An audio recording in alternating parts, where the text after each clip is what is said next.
বিসমিল্লাহির রহমানির রহিম। আসসালামু আলাইকুম। কেমন আছেন সবাই? আশা করছি খুব ভালো আছেন। আমিও তো ভালো আছি আলহামদুলিল্লাহ। তো প্রতিদিনের মতোই একটা ভিডিও নিয়ে হাজির হয়ে গেলাম আপনাদের মাঝে। তো সারাদিন যা রান্না করেছি সেটাই শেয়ার করব। আসলে এটা দুপুরে রান্নাটা শেয়ার করা হয়। সকালে বা রাতে যদি অন্য কোনো কিছু করি সেটা আসলে বড় ভিডিওতে শেয়ার করা হয় না। সেটা আপনারা রিলে অনেক সময় দেওয়া হয়, অনেক সময় দেওয়াও হয় না। আপনারা রিল ভিডিও দেখতে পারেন। রিল ভিডিওতেও অনেক সময় কী কী রান্না করছি বা সেগুলো দেখানো হয়, কী কী কাটাকাটি করলাম সেগুলোও দেখানো হয়। তো আমি এই যে কিছু মাছ ভেজে উঠিয়ে নিলাম, ভর্তা করব। আর তার আগে হচ্ছে আমি এই যে মেয়ের জন্য একটু ডাল রান্না করব।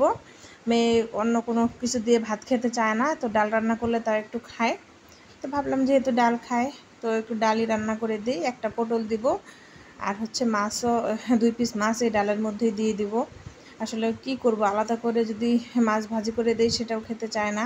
তো এই যে তরকারির মধ্যে দিলে মাছটা একটু নরম হয়, তো সেটা খেতে চায়।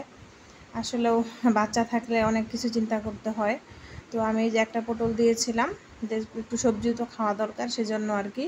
আর পাশের চুলায় ডাল সিদ্ধ দিয়েছি, সেখান থেকে যে একটু ডাল উঠিয়ে দিলাম। ডালটা খুব ভালোভাবে সেদ্ধ হয়ে গেছে। তো ওই জন্য আমি ভালো করে কষিয়ে এই যে পানি দিয়ে দিলাম। এখন পটলটা সিদ্ধ হয়ে গেলেই মানে আমার তরকারি পুরোটাই সিদ্ধ হয়ে যাবে। আর এই যে মাছ ভেজে রেখেছিলাম সেখান থেকে 2 পিস মাছ দিয়ে দিলাম।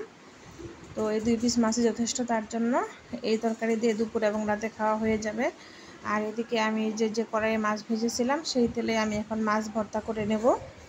তো তার জন্য আমি যে কিছুটা পেঁয়াজ ভেজে নিলাম, আর লবণ, হলুদের গুঁড়া আর জিরার গুঁড়া দিলাম, আর আদা রসুনের বাটা।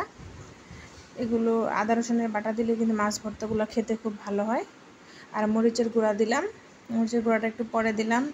মরিচের গুঁড়া আগে দিলে একটু ঝাঁঝ বের হয়, এই জন্য আমি মরিচটা পরে দেওয়ার চেষ্টা করি।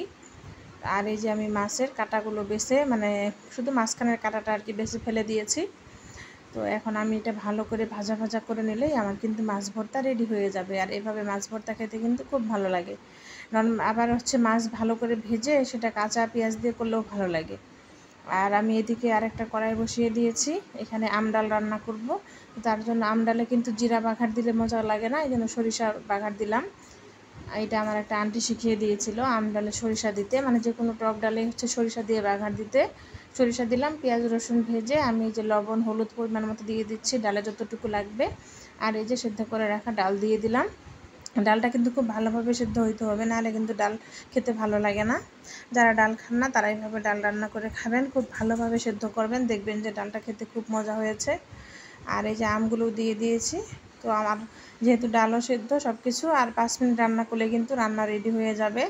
আর আমি এই যে লাস্টে কিছু কাঁচামরিচ কেটে দিলাম, মরিচের বিচি হয়েছিল তাই পরে দিলাম যাতে বিচিগুলো না ছড়ায়। তো ভালো থাকবেন সবাই। ধন্যবাদ সবাইকে কষ্ট করে ভিডিওটি দেখার জন্য।